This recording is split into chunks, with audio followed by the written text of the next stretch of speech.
ne peux le nier. Et tu révèles sans cesse envers moi ta bonté.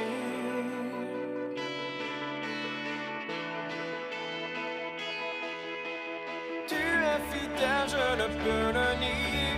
Et tu révèles sans cesse envers moi ta bonté.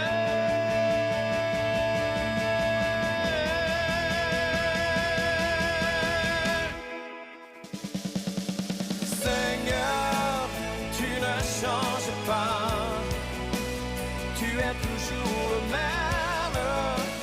Tu ne changes pas.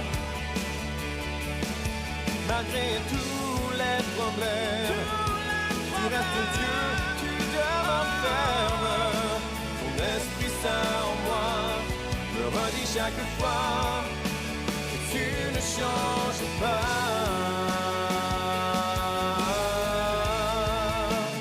Tu ne changes pas.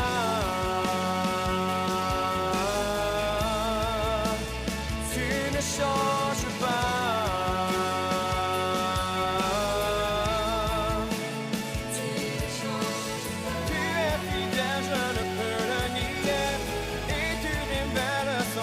Envers moi ta bonté. Tu ne changes pas. Tu ne changes pas. Tu ne changes pas.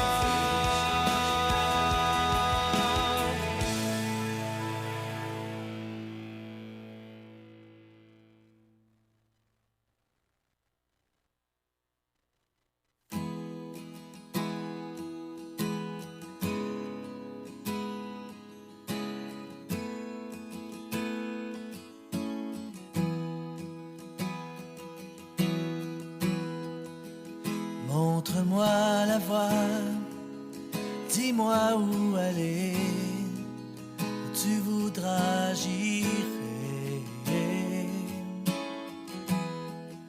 Si tu ouvres la porte, celle qu'on ne peut fermer, si tu es là j'irai. Montre-moi la voie, dis-moi où aller, où tu voudras j'irai. Si tu ouvres la porte, c'est qu'on ne peut fermer, si tu es là j'irai. Donne-moi le courage de quitter mon rivage et de marcher sur tes eaux. Le courage d'être libre et d'oublier le passé, le déposer à tes pieds, à tes pieds.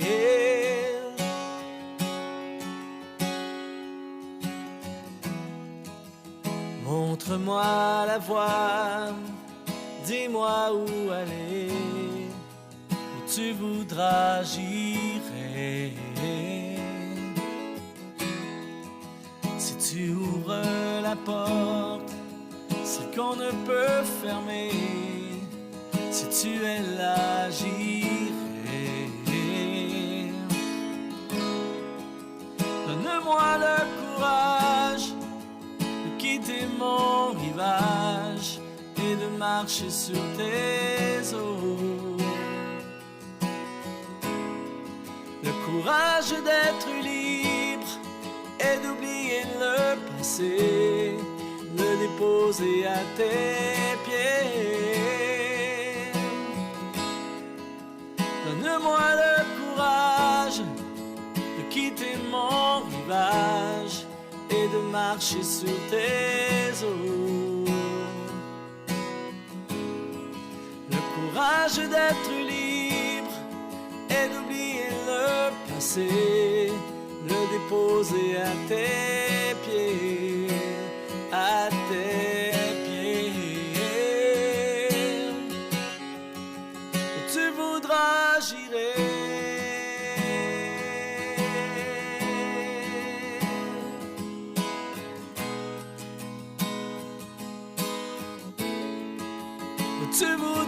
j'irai.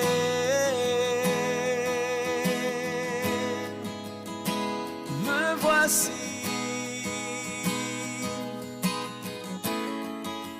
Tu voudras, j'irai.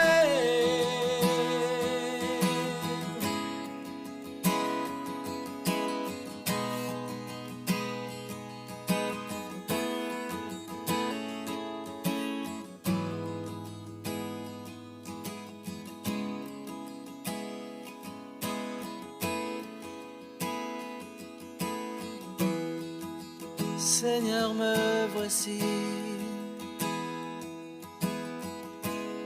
Je veux faire ta volonté.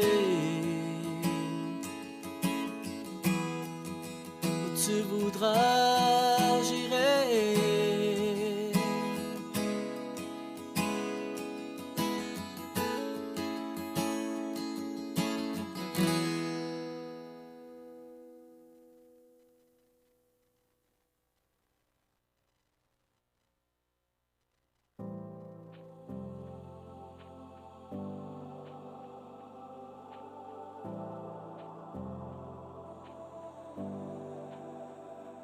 Oui, je cherche ton visage.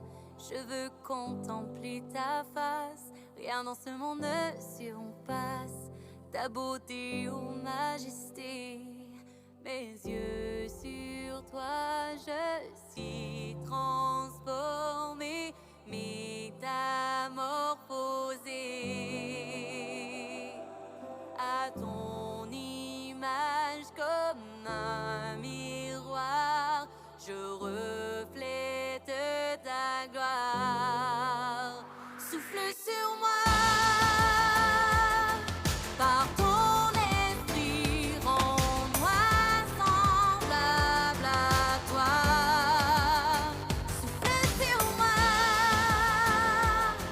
dans ta liberté, je m'envolerai. Souffle sur moi.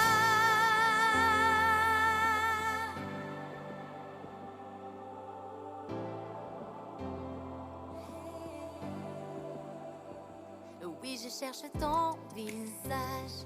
Je veux contempler ta face. Rien dans ce monde ne surpasse ta beauté ou majesté. Oui, je cherche ton visage. Je veux contempler ta face. Rien dans ce monde ne surpasse ta beauté ou majesté.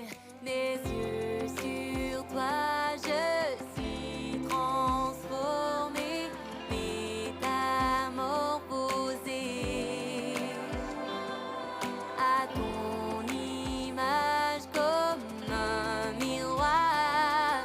Je reflète ta gloire. Souffle sur moi par ton esprit, rends-moi semblable à toi. Souffle sur moi dans ta liberté, je m'envolerai. Oh, oh, oh, hey. Oh, oh.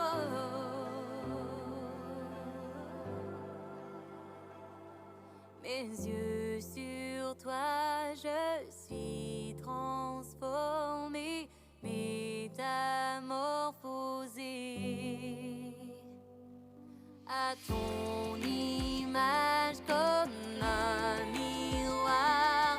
Je reflète ta gloire. Souffle sur moi par ton esprit, rends-moi semblable à toi. Souffle sur moi dans ta liberté, je m'envolerai.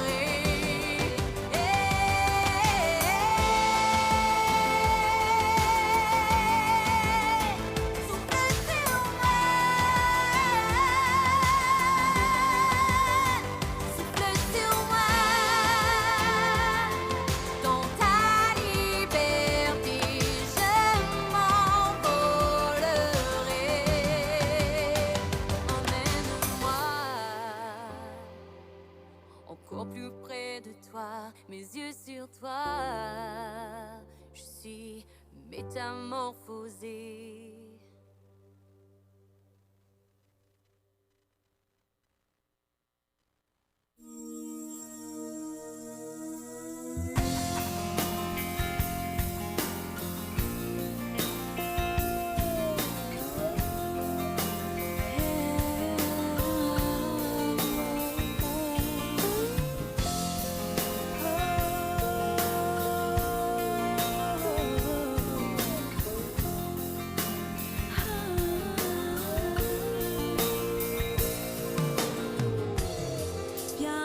Suis-moi par ta présence, car je suis faible et sans force. C'est toi qui m'inspire l'espérance. Je fixe mes yeux sur toi seul. Je fixe mes yeux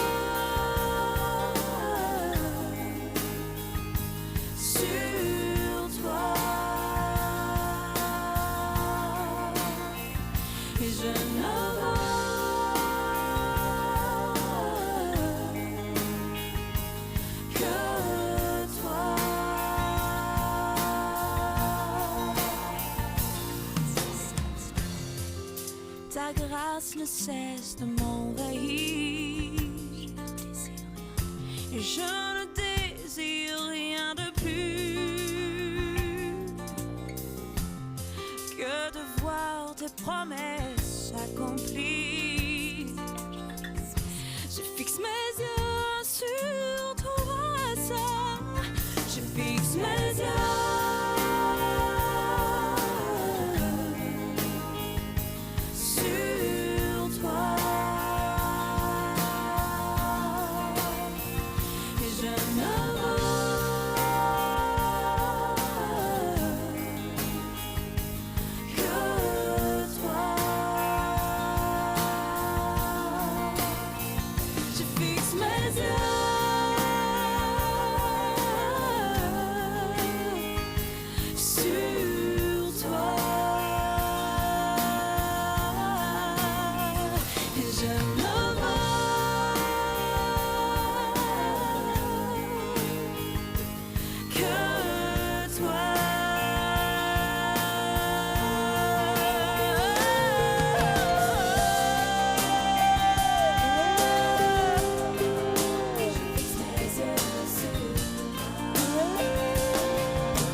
tes mélodies, tu m'entoures d'un chant d'amour, chant de délivrance devant mes ennemis. Toutes mes craintes s'enfuient. Je ne suis plus esclave de la peur. Je suis enfant de Dieu. Je ne suis plus esclave de la peur. Je suis enfant de Dieu.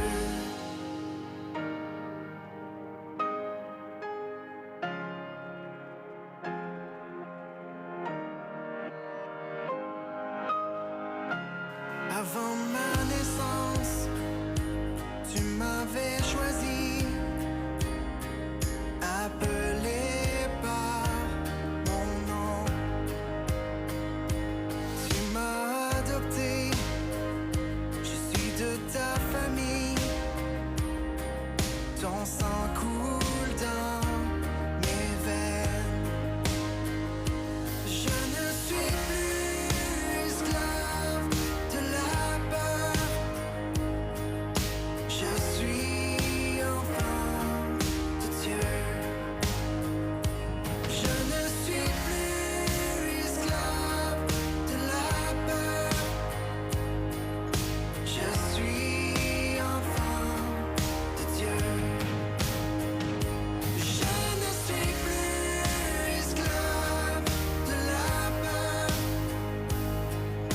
Je suis enfant.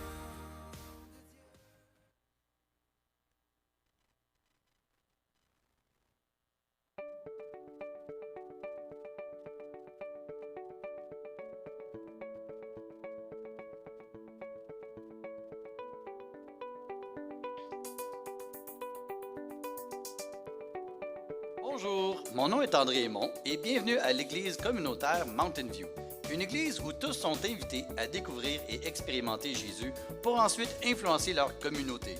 Pour ceux de vous qui sont nos invités pour une première fois, sachez que nous sommes un groupe de croyants passionnés par notre foi en Jésus.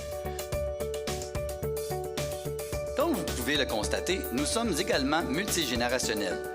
Les gens associés à notre Église sont à différents niveaux dans leur parcours de foi et notre désir est que chacun soit rencontré dans son besoin spirituel. Vous allez découvrir que nous sommes une Église qui aime chanter et proclamer la parole de Dieu. Alors, bienvenue à cette célébration! Bonjour, Église communautaire Mountain View. Bienvenue, bienvenue. J'espère que vous allez bien. Ça faisait un petit bout que je ne vous avais pas vu.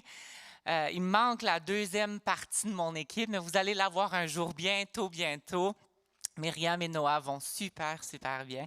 Et puis ce matin, j'avais juste à cœur un verset, en fait, qui est 1 Thessaloniciens 5, 16 et 17, qui dit « Soyez toujours joyeux, priez sans cesse, remerciez Dieu en toutes circonstances.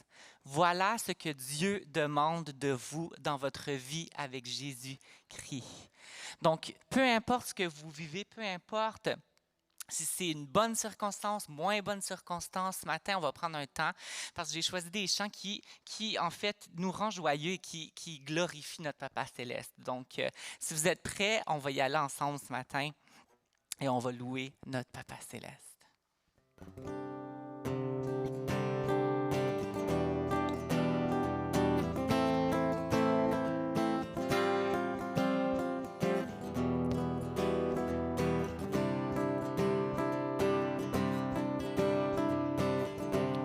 En ton nom, nous avons trouvé la vie éternelle. Par ta grâce, tu nous fais connaître ta liberté. Tu as tracé le chemin pour nous. Par ton amour, tu es la vie. Je vis dans la lumière de mon Sauveur. Je danse dans son amour pour toujours. Je chante comme si je marchais sur l'eau. Tu es la vie, tu vis en moi. Oh, oh, oh. Sous un ciel gris, ta lumière jaillit de mille couleurs vives. Par ta vie, où tu nous conduis, que toute la terre voit. Tu as tracé le chemin pour nous, par ton amour, tu es la vie. Je vis dans la lumière de mon Sauveur.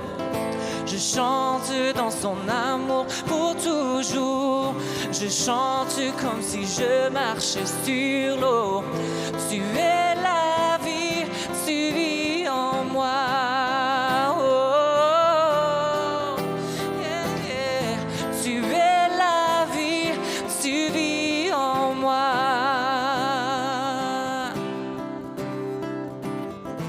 Je donne ma vie pour te suivre, car ton amour seul me suffit.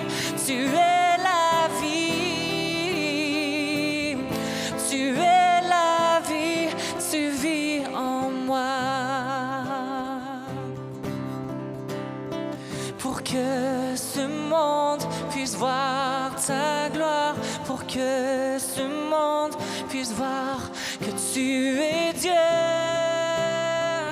Jésus, sois élevé, celui qui tient tout l'univers et chaque cœur qui bat sur toute la terre. Jésus, sois élevé, tu es la vie. Je vis dans la lumière de mon Sauveur.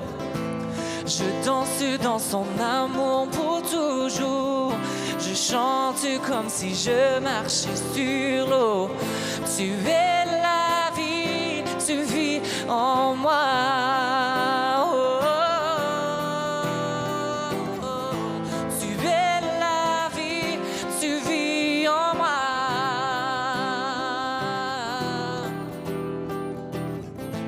Tu es la vie, tu vis en moi. Oh. Tu es la vie, tu vis en moi. Oh. Oh.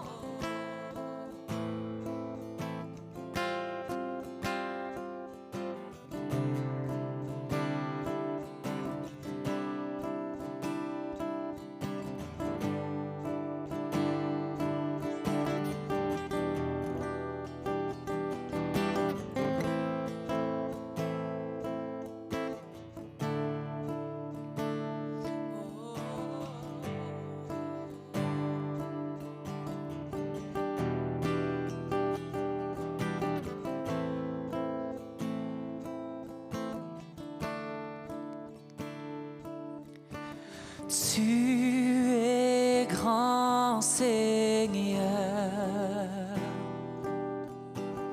tu es grand Seigneur, chantons-le. Tu es grand Seigneur, tu es grand Seigneur, chantons magnifique, magnifique, digne de louange. Tu es grand Seigneur, magnifique, digne de louange. Tu es grand Seigneur, chantons, tu es grand, tu es grand Seigneur. Oh, tu es grand Seigneur.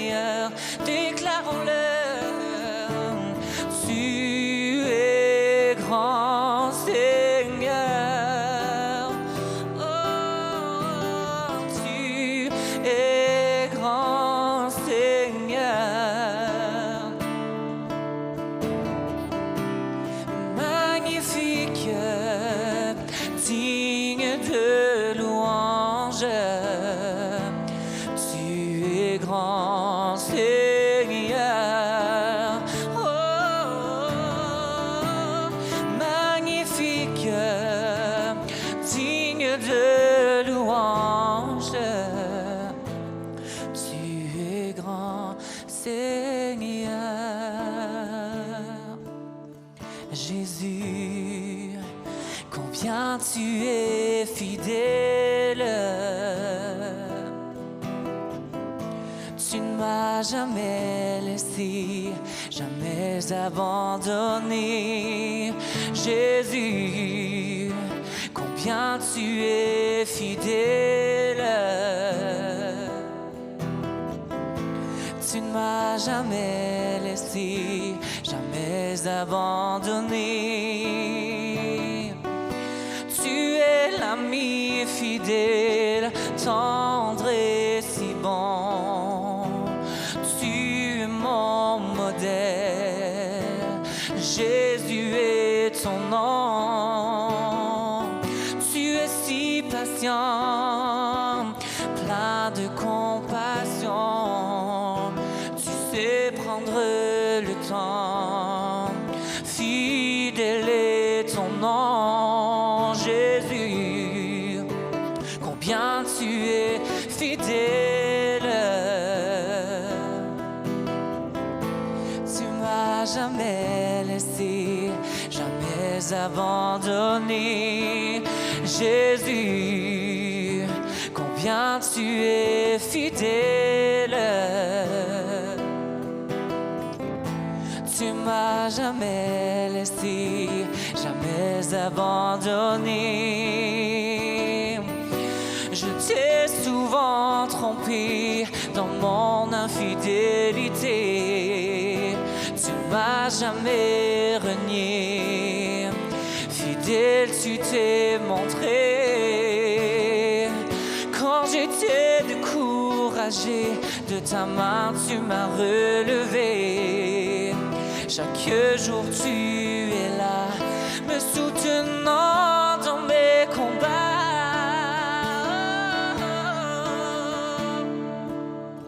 Jésus, combien tu es fidèle.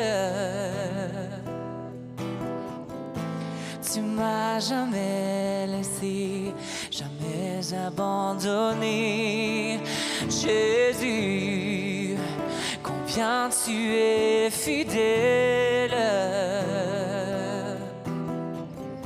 Tu ne m'as jamais laissé, jamais abandonné. Oh.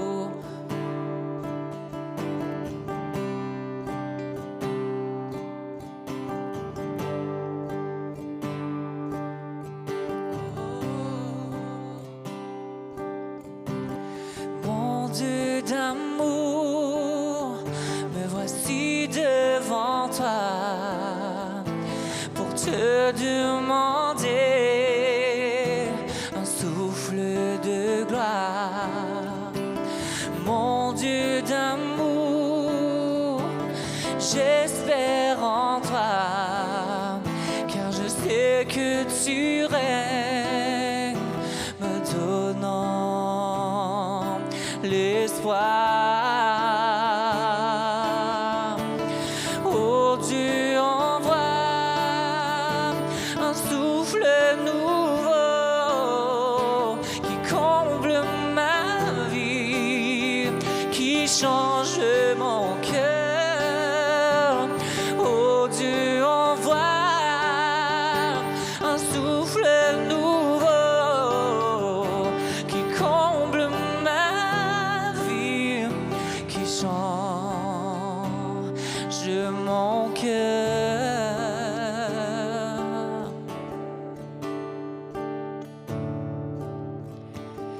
Mon Dieu d'amour, me voici devant toi pour te demander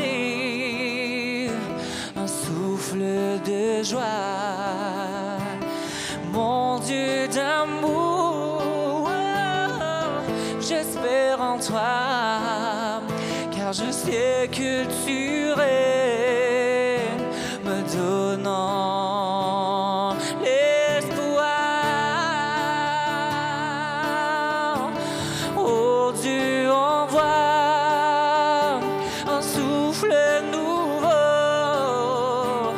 comble ma vie, qui change mon cœur. Oh Dieu, envoie un souffle nouveau qui comble ma vie, qui change mon cœur. Oh, qui change mon cœur. Oh, qui change mon cœur. Viens changer mon cœur.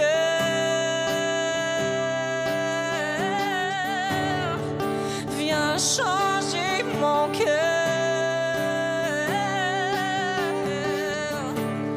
Viens changer mon cœur.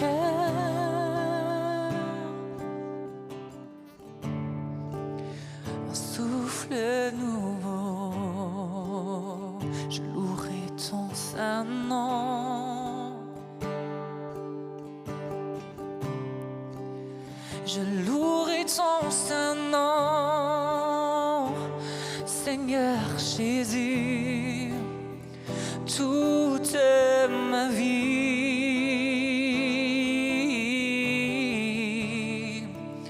Je louerai ton saint nom. Chantons, je louerai ton saint nom. Je louerai ton saint nom. Oh, je louerai ton saint nom, Seigneur Jésus, toute ma vie.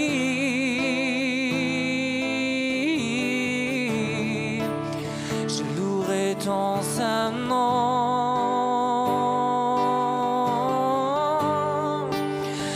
Malgré les soucis de cette vie, malgré la tristesse et l'abandon,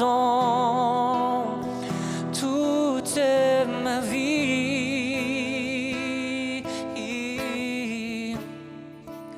je louerai ton saint nom. Chantons le plus fort qu'on peut, je louerai ton saint nom. Je louerai ton saint nom. Je louerai ton saint nom, Seigneur Jésus, toute ma vie.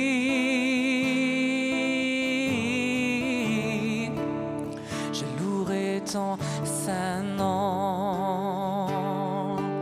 Une dernière fois tous ensemble. Je louerai ton saint nom. Oh, je louerai ton saint nom, Seigneur Jésus, toute ma vie.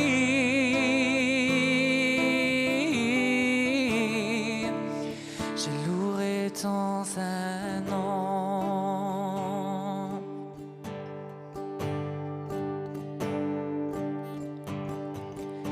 Je ne sais comment exprimer ma gratitude envers toi qui m'as aimé passionnément.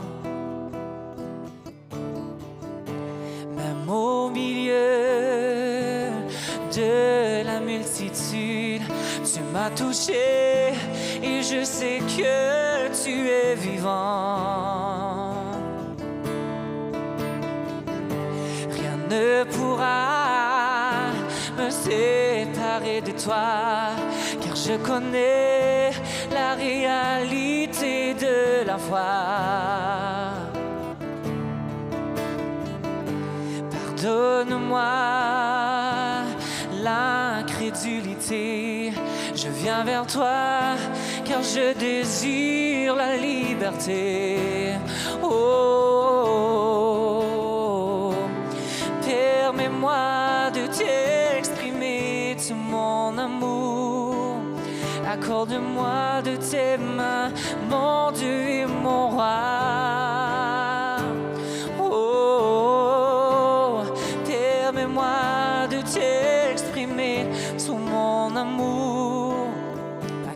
Accorde-moi de tes mains comme il se doit. Il y a des jours où je me sens si loin, la confusion me fait perdre la direction. Mais soudain j'entends l'écho de ta voix, l'appel divin qui me ramène à la maison. Oh, oh, oh, permets-moi de t'exprimer tout mon amour. Accorde-moi de tes mains, mon Dieu et mon roi.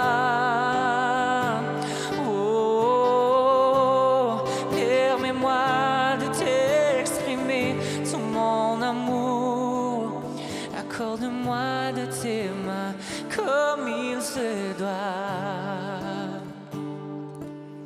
Accorde-moi de tes mains comme il se doit. Chantons, tu es grand Seigneur.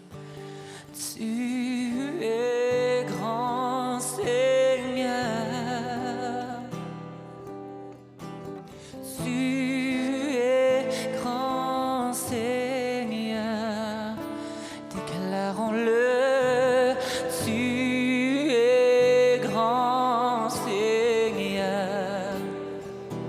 Oh, tu es grand Seigneur. Magnifique, oh, magnifique, digne de louange. Tu es grand Seigneur.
Dernière fois tous ensemble. Tu es grand Seigneur. Tu es grand Seigneur. Oh, tu es grand Seigneur. Oh, tu es grand Seigneur. Oh.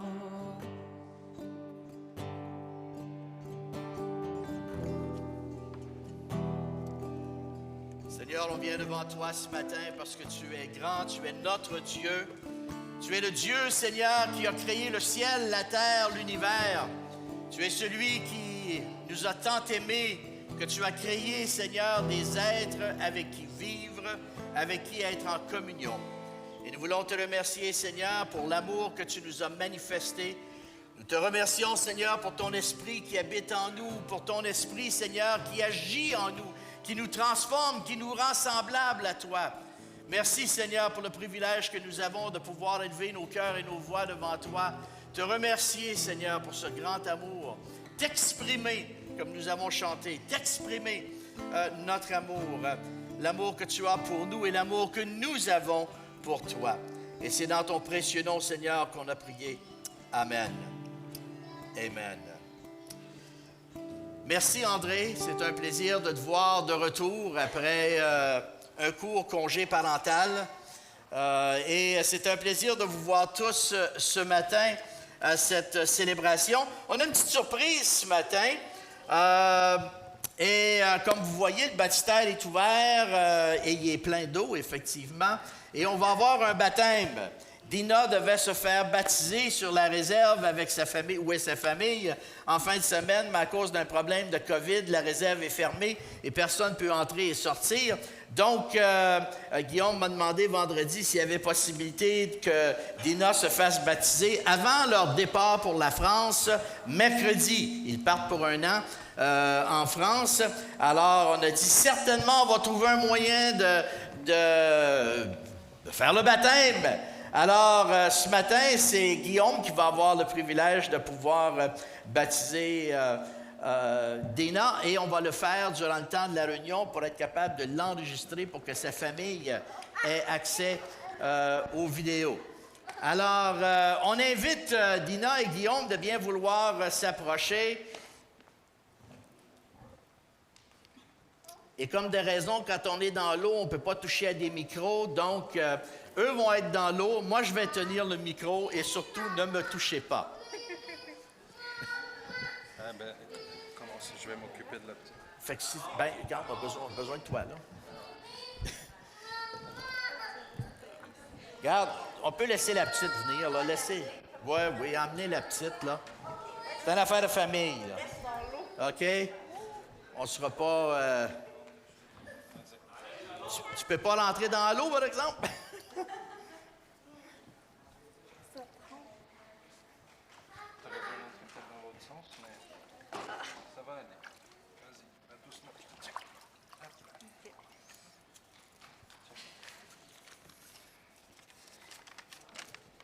Alors, Dina, quand on se fait baptiser, c'est parce que on a fait quelque chose.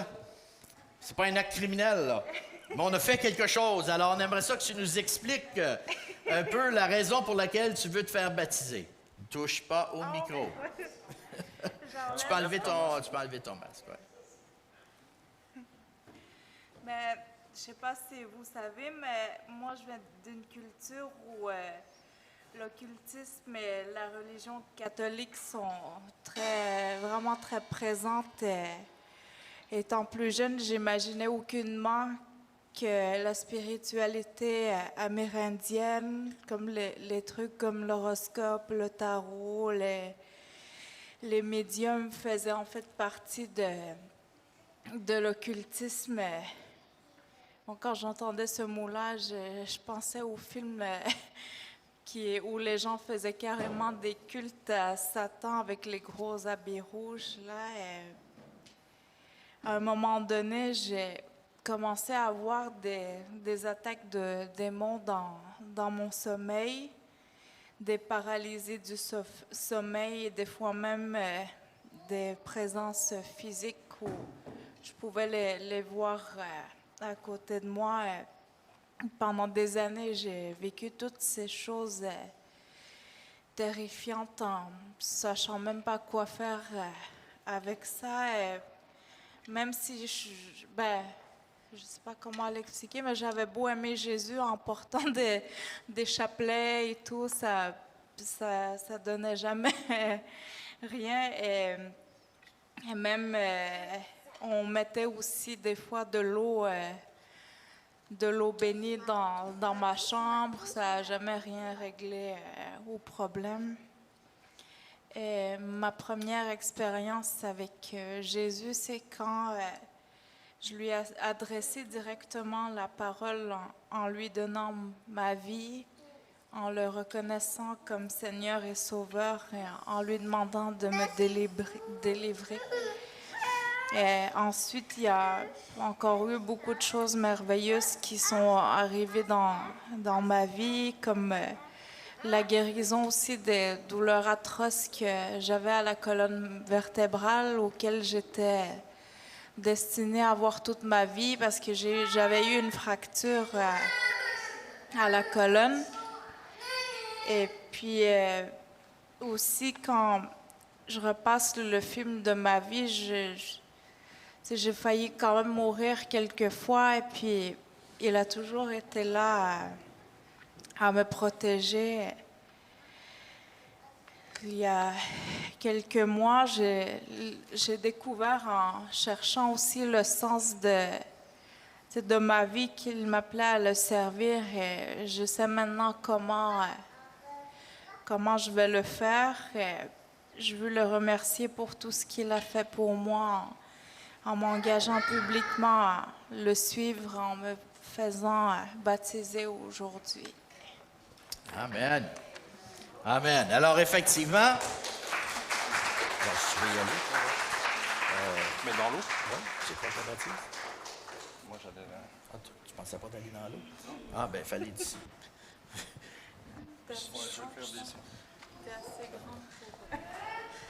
Alors, la raison pour laquelle on se fait baptiser, c'est parce qu'on a donné notre vie à Jésus. Et le baptême, c'est un témoignage public de notre engagement de foi. Hein? La Bible a dit que ce n'est pas la purification de nos souillures, on n'est pas purifié par l'eau du baptême, mais que c'est un engagement de notre foi. Alors, c'est la raison pour laquelle on passe au travers des eaux du baptême, c'est pour dire, j'ai accepté Christ dans ma vie, je veux, comme Dina a dit, vivre pour Jésus. Alors, ce matin, c'est un privilège pour Guillaume de pouvoir baptiser sa conjointe. Tu voulais... Je ne vais pas toucher l'eau. Ouais, touche. Si on baptise Dina aujourd'hui, puis si certains se poseraient la question, Dina avait été baptisée plus jeune et elle a pris dans ce baptême-là conscience par le Saint-Esprit d'un engagement personnel qui devait être fait aussi, et c'est pour ça qu'elle a souhaité être baptisée par immersion aujourd'hui. Et je vais faire ta déclaration de foi. Et je te demande juste quelques instants. Et on va on va procéder à ton baptême. Dina, crois-tu en un seul Dieu, le Père Tout-Puissant, Créateur du ciel et de la terre, de l'univers visible et invisible? Oui, je le crois. Crois-tu en un seul Seigneur, Jésus-Christ, le Fils de Dieu, né du Père avant tous les siècles, vrai Dieu par qui tout a été créé? Oui, je le crois. Crois-tu qu'il s'est fait homme, qu'il a été crucifié pour ton salut et le pardon de tes péchés, et qu'il ressuscita le troisième jour? Oui, je le crois. Crois-tu qu'il t'offre aujourd'hui son salut gratuitement par le seul moyen de la foi? Oui, je crois. Et t'engages-tu à le suivre, lui obéir et le servir conformément aux Écritures saintes? Oui. Alors, Dina, en tant que ministre...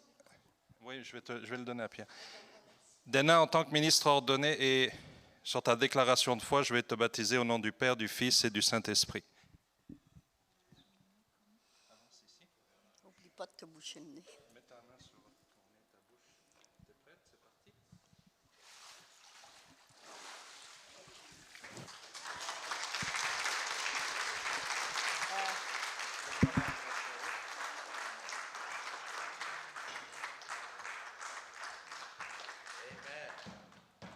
C'est notre premier baptême depuis le COVID. Alors, c'est parti. C'est parti. Amen. Amen. Bon, alors, on a une musicienne dans la famille, d'après ce que je peux voir. La petite a un grand intérêt pour le tambour.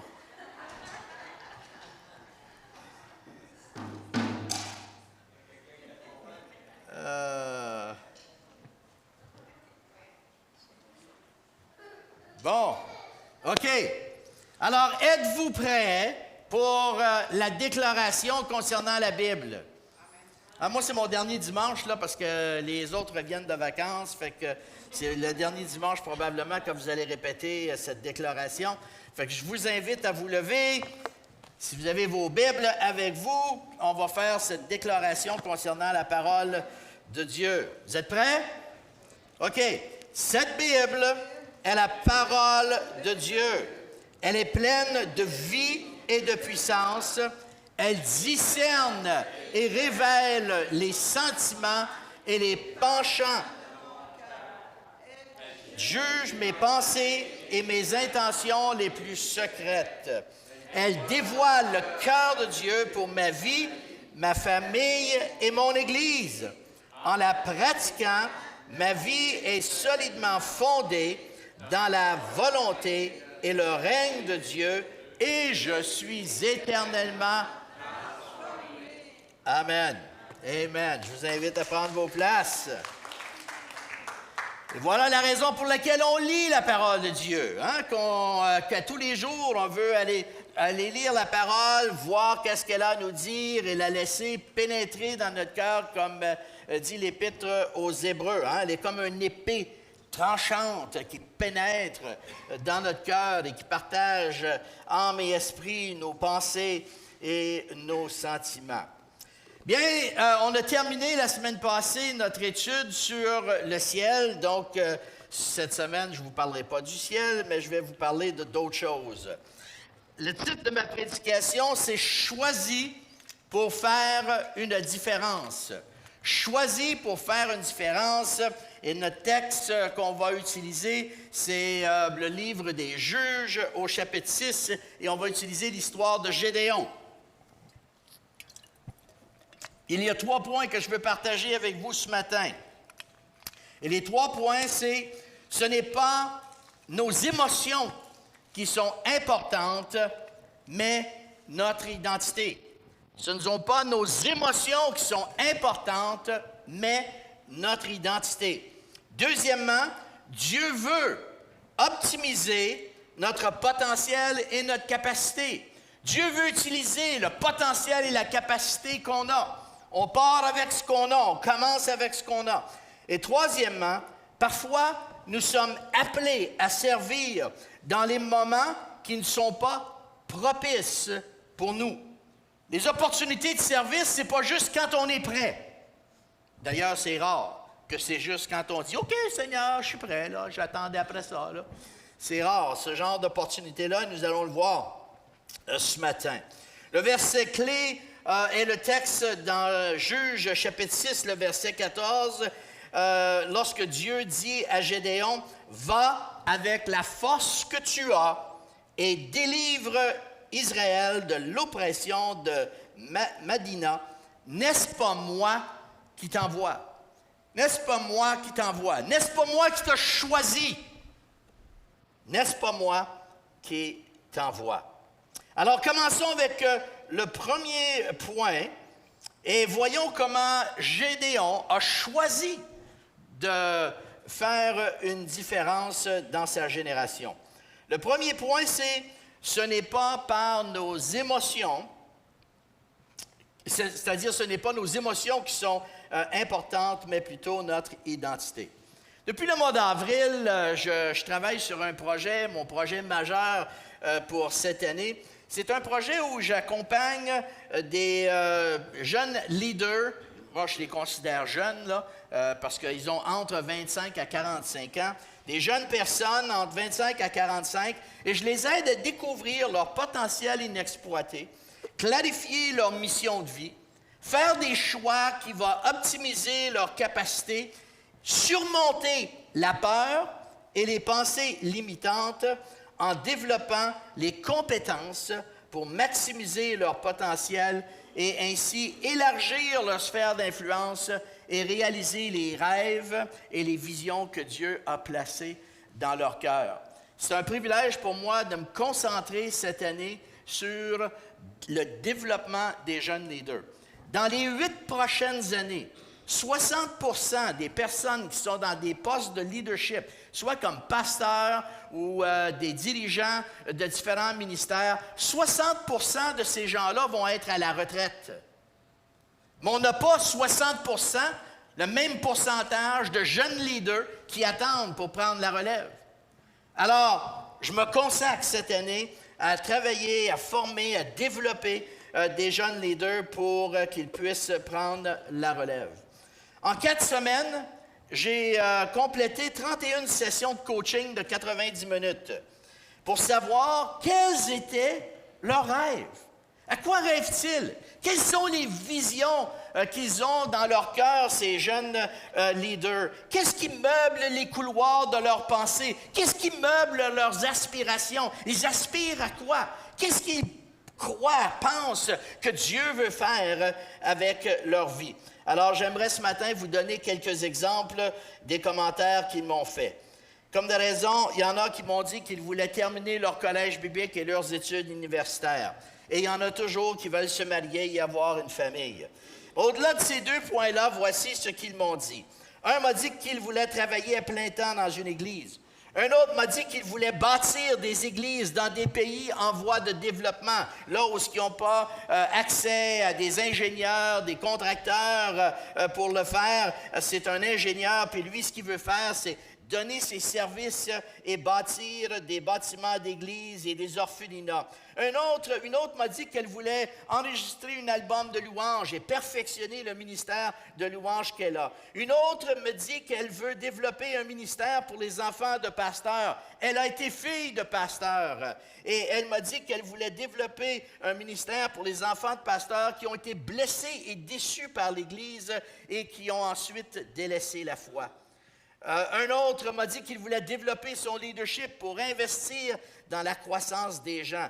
2 autres veulent accompagner des femmes blessées et les aider à trouver réconciliation et à trouver guérison. Une autre m'a dit qu'elle voulait que ces expériences de douleur et de guérison puissent servir à encourager d'autres à réaliser qu'il y a guérison et restauration en Jésus.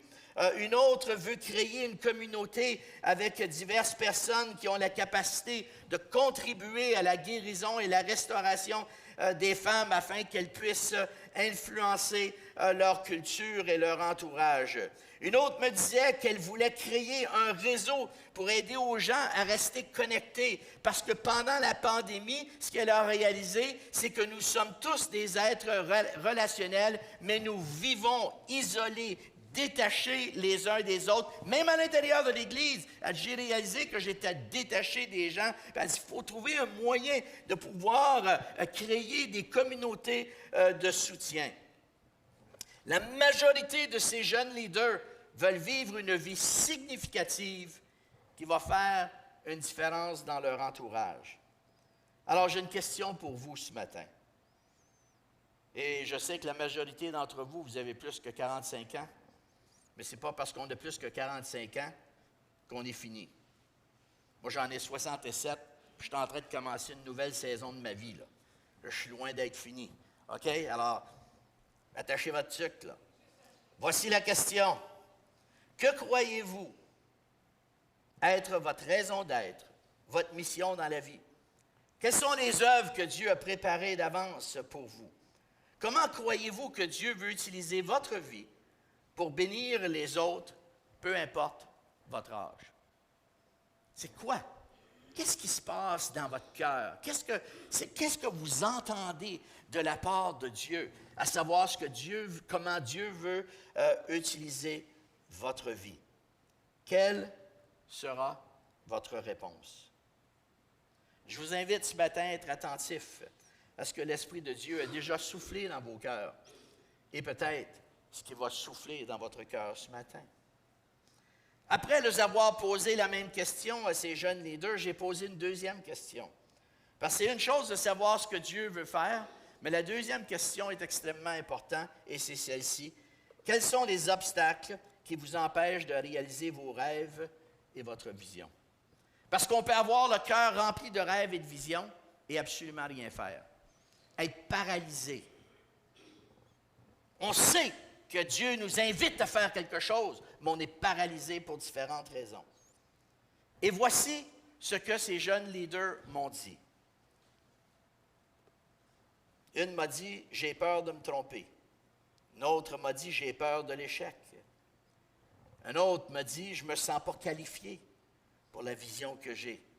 Un autre dit, j'ai peur de ne pas être à la hauteur. Un autre dit, je lutte avec le sentiment d'insécurité qui m'empêche d'avancer. Une autre me disait, je ne sais pas comment commencer. Un autre me dit, je suis une personne blessée et je n'ai pas d'amis à part de mon mari. Une autre disait, je connais mes faiblesses, mais je ne connais pas mes forces. Une autre disait, je manque de discipline. Une autre raison était, je suis distrait par la télévision et les réseaux sociaux. Une autre dit, j'ai tendance à procrastiner. Un autre dit, j'ai hâte de pouvoir oser foncer sans me préoccuper de ce que les gens disent. Intéressant, n'est-ce pas? Moi, j'ai trouvé ça super intéressant. Et pourquoi j'ai trouvé ça intéressant? Parce que je suis certain que chacun d'entre nous, bien, nous pouvons nous identifier avec au moins un de ces commentaires-là, et probablement avec plus qu'un.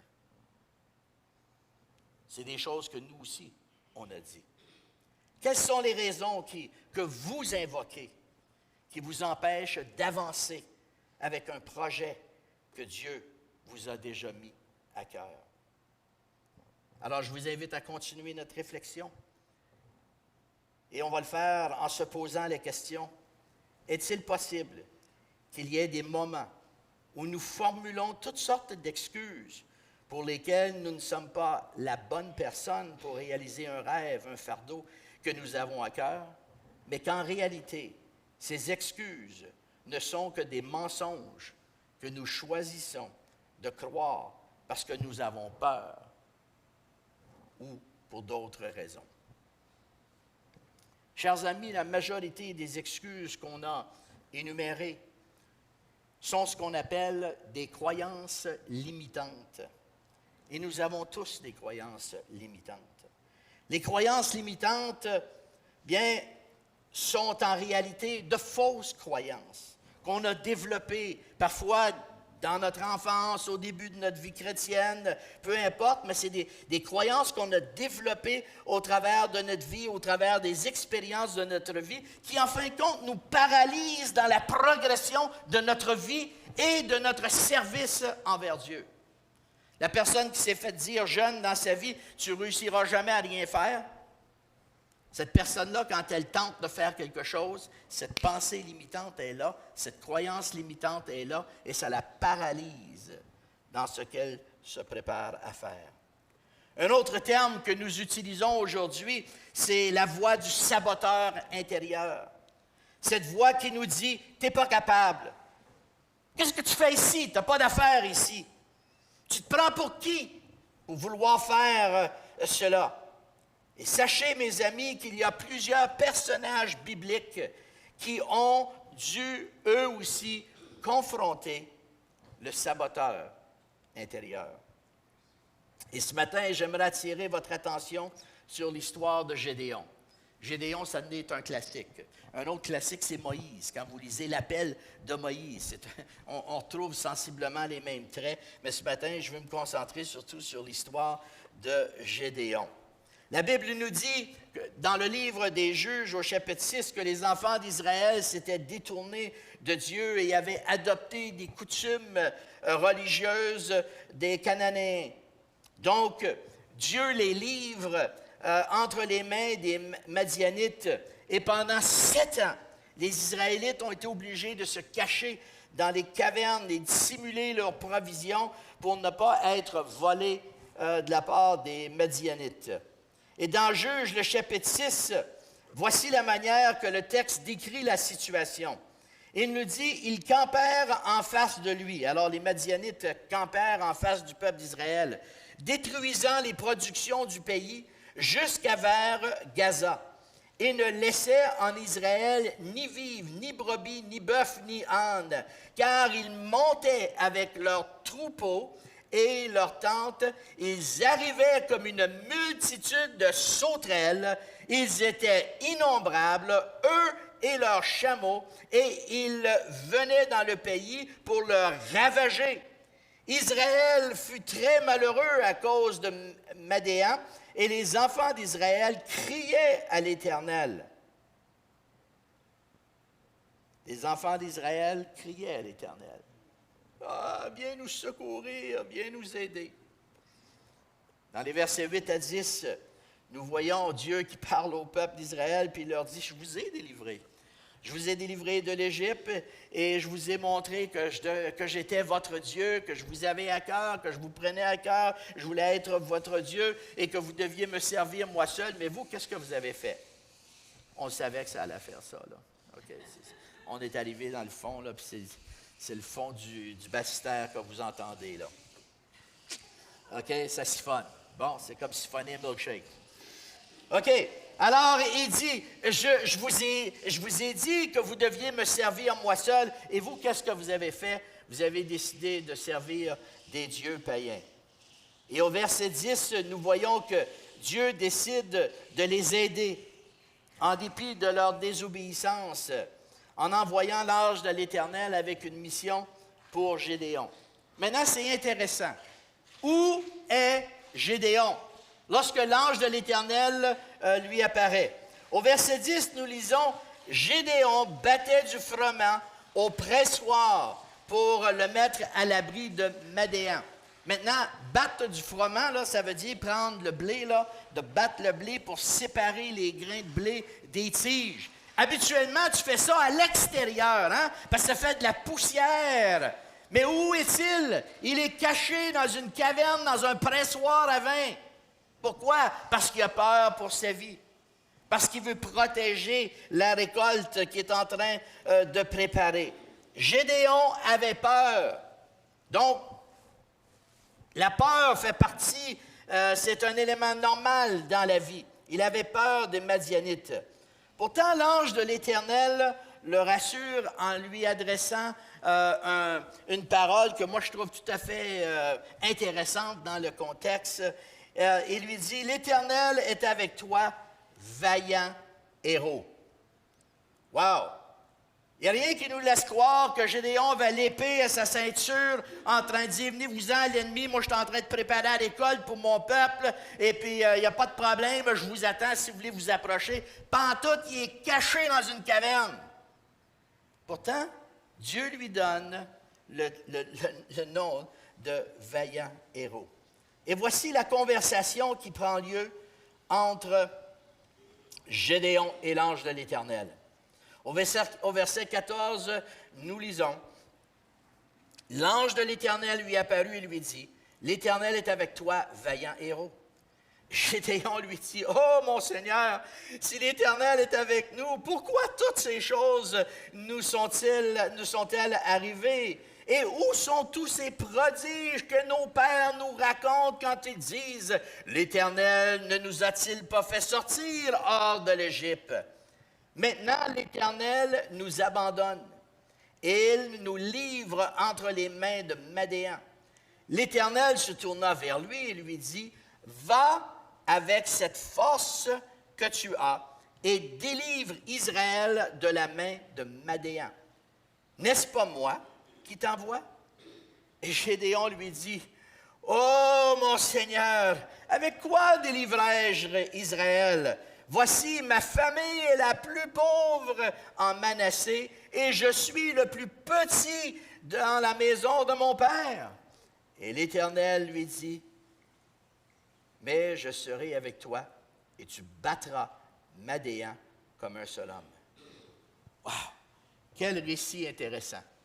Le Seigneur l'appelle à faire une œuvre particulière, et Madéan écoute la voix du saboteur intérieur et lui donne toutes les raisons pourquoi il n'est pas la bonne personne. Là. Moi, je viens de la famille la plus pauvre, je suis le plus petit dans la famille de mon père. Qui suis-je, moi, pour faire ce que tu demandes que je fasse? Et Gédéon s'exprime. Il va s'exprimer envers l'ange en lui disant, « Écoute, là, en plus de ça, Dieu nous a abandonnés. Il nous a abandonnés, il nous a livrés entre les mains des Madianites. Je suis loin d'être qualifié comme un vaillant héros. Je suis loin d'être qualifié. Je suis simplement sous-qualifié pour la tâche que tu me demandes. » Avez-vous déjà dit ça à Dieu? Je suis sous-qualifié pour la tâche que tu me demandes? Voici une question. Pourquoi est-ce si difficile de nous voir de la même manière que Dieu nous voit? Pourquoi est-ce si difficile de nous voir avec les mêmes yeux que Dieu nous voit? Nous, on voit tout ce qui est faible dans notre vie, tout ce qui ne va pas, toutes les luttes, les défis qu'on a. Pourquoi est-ce si difficile de nous voir avec les mêmes yeux que Dieu nous voit? Pourquoi laissons-nous si souvent la voix du saboteur intérieur nous minimiser, nous écraser? Chers amis, c'est souvent parce qu'on a de la difficulté à comprendre notre identité comme fils et fille de Dieu. Avez-vous remarqué la première chose que Dieu a fait avec Gédéon? La première chose que l'ange de l'Éternel a voulu faire avec lui est de lui rappeler son identité en lui disant « Tu es un vaillant héros ». Il ne se sentait pas comme un vaillant héros. Mais l'ange de l'Éternel affirme son identité en lui disant « Vaillant héros ». Votre identité, chers amis, est celle d'être une fille et un fils bien-aimé en qui Dieu a placé son affection. On ne se sent pas toujours comme ça. On ne se sent pas toujours comme ça, mais peu importe nos émotions, il ne faut pas se concentrer sur nos émotions, il faut se concentrer sur notre identité. Alors, pas d'excuses. Nous devons dire non aux mensonges que le saboteur intérieur nous chuchote. Et permettez-moi de vous révéler un secret ce matin. Dieu ne cherche pas les personnes qui se croient les plus compétentes et les plus qualifiées, mais plutôt ceux et celles qui sont obéissantes. Il cherche les gens qui sont obéissants. Si Dieu trouve une personne compétente et obéissante, wow, bonus! C'est bonus s'il trouve les deux. Cependant, la personne qui est qualifiée mais désobéissante a peu d'utilité pour Dieu. Elle a peu d'utilité parce qu'elle veut faire à sa tête. C'est son orgueil qui va la motiver à poser des actions. Alors, le Seigneur cherche des gens qui ont une bonne attitude, premièrement. La personne que Dieu appelle à servir n'est pas nécessairement celle qui se sent prête, car c'est souvent celle qui a peur. C'est souvent la personne à qui Dieu doit lui rappeler, ce ne sont pas tes émotions qui sont importantes, mais ton identité. Tu es un vaillant héros. Tu es une fille, un fils bien-aimé en qui je m'affectionne. Mon deuxième point ce matin, c'est Dieu veut optimiser notre potentiel et notre capacité. Dieu ne cherche pas les super-héros. Qui a inventé les super-héros? Les gens qui ont inventé les super-héros, c'est ceux qui se sentent faibles puis ont besoin d'avoir l'image de quelque chose de fort. Fait que là, on invente les super-héros. Ah, les super-héros qui peuvent tout faire. Dieu ne cherche pas des super-héros, il cherche simplement des personnes qui sont disposées à prendre action plutôt que d'être des observateurs. Il cherche des gens qui sont prêts à prendre action plutôt que d'être des observateurs. Dans une crise, et on l'a très bien vu dans la crise qu'on vient de vivre, celle de la pandémie, la majorité des personnes veulent observer plutôt que d'assumer la responsabilité de tenter une solution. Juste en cas que ça ne marche pas, pour ne pas être accusé, pas être critiqué, les gens préfèrent être des observateurs que de prendre un risque. Mais c'est souvent dans des situations de crise que nous distinguons les leaders des suiveurs. On pourrait dire des suiveurs, mais au Québec, on dit des suiveurs.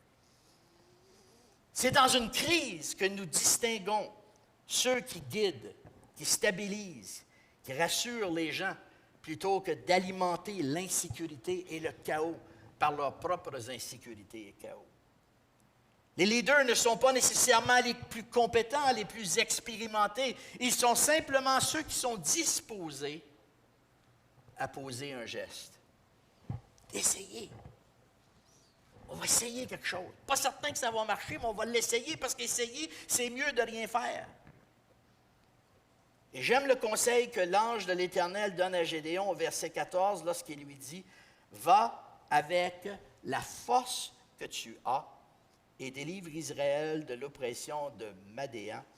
N'est-ce pas moi qui t'envoie? C'est souvent dans une crise que nous découvrons les meilleurs leaders. Ils n'avancent pas parce qu'ils ont un sentiment de supériorité et de compétence, mais bien souvent, c'est tout simplement en obéissance à une voix, un appel qu'ils ont, un sentiment qu'ils ont de la part de Dieu, que Dieu place dans leur vie. Ils avancent avec la force, avec le potentiel, avec la capacité qu'ils ont, et ils laissent Dieu les perfectionner au travers des défis quotidiens. Les gens qui attendent d'être prêts pour agir, c'est des gens qui n'agiront jamais. OK? Si on attend d'être prêt, là, on n'agira jamais. Parce que dans la nature humaine, on va toujours avoir peur qu'on n'est pas assez prêt. On n'agira jamais. Et ça m'amène à mon troisième et dernier point. Parfois, nous sommes appelés à servir dans les moments qui ne sont pas propices pour nous. Dieu a choisi Gédéon pour servir, non parce qu'il se sentait prêt et confiant, mais parce qu'il y avait une crise. Le peuple d'Israël était dans une situation de crise et Dieu se cherchait quelqu'un. Ce n'était pas nécessairement le meilleur moment pour Gédéon, mais il y avait une crise et Dieu cherchait quelqu'un pour se tenir dans la brèche. Et qu'est-ce qu'il fait? Il choisit Gédéon. Il est intéressant de noter que la raison d'être que Dieu a pour vous est uniquement pour vous. Vous savez, la Bible est claire que le Seigneur nous a créés pour des œuvres qu'il a préparées d'avance. La Bible a dit qu'on n'est pas sauvé par les œuvres, mais on est sauvé pour accomplir des œuvres que Dieu a préparées d'avance. Dieu, lorsque vous êtes né, peu importe les circonstances autour de votre naissance, que vous avez été aimé, choyé, désiré, ou que vous êtes ce qu'on appelle un accident, peu importe ce qui a amené votre naissance, Dieu vous voyait lorsque vous étiez tissé dans le sein de votre mère. Et dans le sein de votre mère, Dieu avait une destinée préparée pour vous. Et seulement pour vous. Ce que Dieu a préparé est uniquement pour vous. Sur les 2 millions d'Hébreux, Dieu a appelé une seule personne. Il a appelé Moïse pour sortir son peuple de l'esclavage. Parmi les employés où vous travaillez, Dieu vous appelle, vous, à être le sel et la lumière. Parmi les enfants du monde, Dieu vous a choisi, vous, pour éduquer et être les modèles dans la vie de vos enfants. Quels sont les fardeaux dans votre cœur? Qu'est-ce qui vous garde éveillé la nuit? Que sentez-vous que Dieu vous demande de faire? C'est peut-être pas le meilleur moment de votre vie. Peut-être vous avez peur. Peut-être vous vous trouvez déjà surchargé avec toutes sortes de choses. C'est probablement pas le meilleur moment de votre vie, mais rappelez-vous la parole que Dieu a donnée à Gédéon. Va avec la force que tu as. Je ne te demande pas plus que ça. Prends ce que tu as et va avec ce que tu as. Vous êtes peut-être réticent. Vous voulez peut-être courir dans la direction opposée et choisir quelque chose de moins exigeant ou de plus agréable ou quelque chose de plus facile. Mais rappelez-vous que Dieu a appelé Gédéon alors qu'il était caché et qu'il voulait passer incognito. Dieu a interrompu la routine et la petite vie de Gédéon pour lui donner l'opportunité de devenir le vaillant héros qu'il voyait en lui et lui donner l'opportunité de diriger une armée pour libérer son peuple de l'oppresseur. Chers amis, lisez bien la Bible et vous verrez que tous ceux Et celles qui ont fait des exploits pour Dieu l'ont fait à des moments qui n'étaient pas appropriés pour eux. Ils l'ont fait pour répondre à une crise, une situation malheureuse, une situation tragique. Oh, Dieu disait, je vois en toi un vaillant héros. Je t'ai choisi pour faire une différence. Va avec la force que tu as. Dieu ne vous appelle peut-être pas à libérer le peuple québécois, mais quels sont les fardeaux que vous avez à cœur? Qu'est-ce qui vous garde éveillé la nuit? Que sentez-vous que Dieu vous demande de faire dans votre milieu? Peu importe que ce soit dans une école, dans un milieu de travail, dans une résidence pour personnes âgées, peu importe, qu'est-ce que Dieu vous demande de faire? Je vous laisse avec une question que je me suis posée hier. Se pourrait-il que chaque fois que nous procrastinons pour réaliser un projet que Dieu nous met à cœur, nous privons notre entourage d'une grâce, d'une solution que Dieu veut apporter? Wow! Je ne veux pas culpabiliser qui que ce soit ce matin, ce n'est pas mon but. Mais plutôt, ce que je veux qu'on puisse saisir la foi pour agir.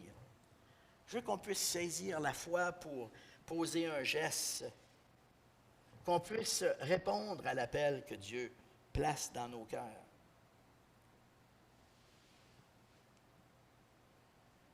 Alors, chers amis, nous pouvons douter, mais nous ne devons pas nous esquiver. Nous pouvons questionner Dieu, mais nous ne devons pas abandonner. Nous pouvons avoir peur, mais nous ne devons pas laisser nos peurs nous paralyser. Nous pouvons être nerveux et incertains, mais nous ne devons pas nous cacher. Sachez que votre voix intérieure vous dira, vous n'êtes pas qualifié. Le saboteur intérieur vous dira, ce n'est pas le meilleur moment ou la bonne saison. Vos émotions vous feront craindre les circonstances chaotiques. Mais rappelez-vous que le contraire de « je ne suis pas qualifié » est « va avec la force que tu as, car c'est moi qui t'ai choisi, c'est moi qui t'envoie. » Alors, quel est le geste? Quel est le geste que nous pouvons poser cette semaine pour entrer dans la destinée que Dieu a pour chacun de nous? Car comme on a dit au tout début, ce n'est pas nos émotions qui sont importantes, mais notre identité. Dieu veut optimiser notre potentiel et notre capacité, et parfois, nous sommes appelés à servir dans les moments qui ne sont pas propices pour nous. Pourquoi? Parce que nous répondons à une crise. Nous répondons à une crise. Seigneur Dieu, ce matin, on veut se placer devant toi. On te rend grâce pour le baptême de Dina,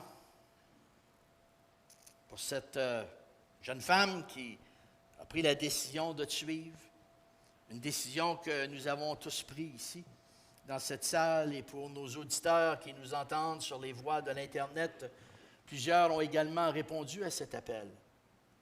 Mais cet appel, Seigneur, n'est pas un appel au confort, mais un appel au service. Et ce matin, eh bien, nous voulons entendre des paroles que tu as données à Gédéon. Nous voulons être à l'écoute de ce que l'Esprit nous dit et de quelle manière tu veux te servir de nous. Souvent, Seigneur, tu vas te servir de nous au travers des choses qu'on a vécues, qui ont été blessantes et pour lesquelles on a reçu une guérison et une restauration. C'est très biblique, c'est ce que tu nous dis dans Corinthiens. Vous avez été consolés afin de pouvoir en consoler d'autres. Alors souvent, Seigneur, notre message, le message auquel nous sommes appelés à apporter, c'est un message relié aux souffrances de notre vie, desquelles tu nous as délivrés. Notre misère, notre ancienne misère, devient notre message de grâce, d'amour, de restauration, de guérison. Alors Seigneur, nous voulons être à l'écoute. Nous voulons nous placer devant toi et même si on ne se sent pas, Seigneur, comme des vaillants héros, même si on ne se sent pas toujours comme des fils et des filles bien-aimés en qui tu places ton affection, Seigneur, ce matin, on veut s'attacher à notre identité plutôt qu'à nos émotions. On veut faire taire la voix du saboteur intérieur. Et on veut écouter plutôt la voix de ton esprit qui nous invite à marcher avec la force que nous avons pour accomplir ton œuvre. Merci Seigneur pour ta grâce qui nous accompagne. Merci parce que tu es patient avec nous et que Seigneur, si on n'entend pas toujours ou parfois c'est la peur qui prend le dessus plutôt que le courage, Seigneur, aide-nous à développer le courage. Et le courage, ce n'est pas l'absence de la peur, mais c'est simplement la décision de faire ce qu'on doit faire en dépit de nos peurs, en dépit de nos émotions. Alors, donne-nous, Seigneur, d'être des hommes et des femmes courageuses, qui sont capables d'être à l'écoute de ce que tu veux faire avec nos vies. Et, Seigneur, qu'on puisse marcher dans la destinée que tu as préparée pour nous, dans le précieux nom de Jésus. Amen. Amen.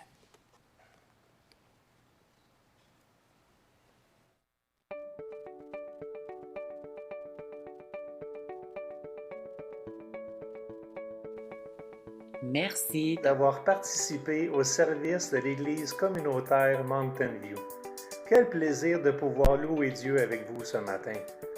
Si vous voulez écouter ce message à nouveau ou encore trouver la banque de tous nos messages, visitez notre site web au www.ecmountainview.org et trouvez l'onglet « Enseignement ».